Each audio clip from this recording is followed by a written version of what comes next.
Doctor Mizanur Rahman আজহারীকে কেন দেশ থেকে তাড়ানো হয়েছিল, এখন সব কথাগুলো বের হয়ে আসতেছে। কারণ তখন তো স্বৈরাচারী ক্ষমতায় ছিল, মানুষ কোনো কথা বলতে পারতো না, কথা বলার কোনো ক্ষমতা ছিল না। আপনি ফেসবুকে লিখবেন, আপনাকে বলা হতো যে পোস্ট ডিলিট করো, অন্যথায় খবর আছে। এমন একটা ভয়ের মধ্যে মানুষ ছিল।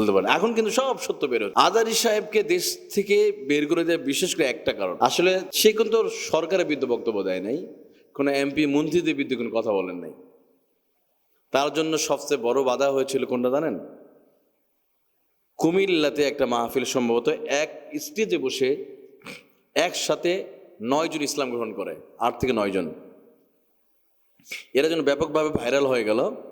ভারত থেকে সরাসরি দিক নির্দেশনা আসতো, কারণ ভারতের পুতুল সরকার ছিল তো উনি, ভারতের স্বার্থে তিনি কাজ করতেন। ভারতকে খুশি রাখতে হবে, যা করার তাই, কোনো সমস্যা নেই। ভারত যখন দেখলে তার মাহফিলে মানুষ এত ইসলাম গ্রহণ করছে আর এত লক্ষ লক্ষ জনতা, অদূর ভবিষ্যৎ বাংলাদেশ তো হয়ে যাবে ইসলামী আফগানিস্তান হয়ে যাবে, বাস তার মাহফিল বন্ধ করে দাও। ঠিক জায়গাতে আল্লাহ যেভাবে মক্কাতে দিন প্রচার করতেন, কাফেররা বলতো মোহাম্মদের তেলাওয়াত শুনলে মানুষ কালিমা পড়ে মুসলমান হয়ে যাবে, অথবা 140 জারি করে দাও। মাহফিলগুলো অর্থাৎ কোরআন তেলাওয়াতের আয়োজন বন্ধ করে দাও। কোরআনে এমন চিত্র এসেছে সূরা হামিম সাজদার ভিতরে, যেমন আল্লাহ তাআলা বলছেন, আল্লাহ রাব্বুল আলামিন বলেন, وقال الذين كفروا لا تسمعوا لهذا القرآن والغوا فيه لعلكم تغلبون।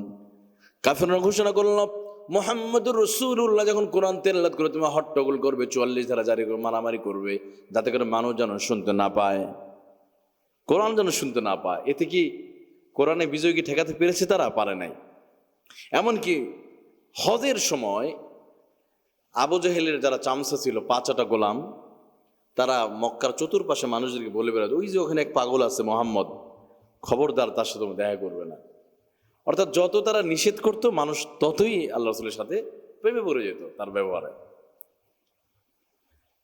যেই বিদেশি মানুষদেরকে যখন বলা হতো উনি পাগল, ওয়াকালা সাহিরুন আও মাজনুন, তিনি পাগল এবং জাদুকর, তখন মানুষের ভিতরে কিউরিওসিটি কাজ করতো, দেখি না পাগলটা কেমন, পাগলটা কত বড় জাদুকর, একটু দেখে আসি।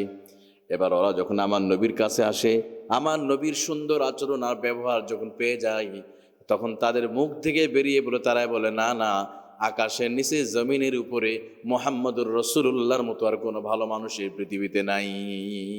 কালিমা পড়ে মুসলমান হয়ে যেত।